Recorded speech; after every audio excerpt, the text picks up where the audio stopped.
Hi everyone, welcome back to another video from Finance and Crypto Guide. In this video, we will be learning how to change currency on CoinTracker. To change your currency on CoinTracker, first of all, open up the CoinTracker application and log in using your credentials. Once you're in the home page, tap on the gear icon at the bottom right corner. This will bring up the settings menu where you'll need to tap on Account. Inside Account, tap on Base Currency. Now choose the currency you want to change to.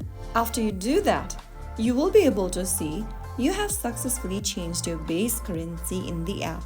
After selecting your preferred currency, you can get back to the home page and the change will be saved automatically. Right after you do that, your portfolio dashboard will be able to show the changes reflected in your portfolio value and transaction history.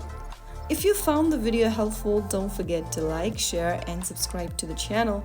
I will be back again in the next episode. Thank you for watching.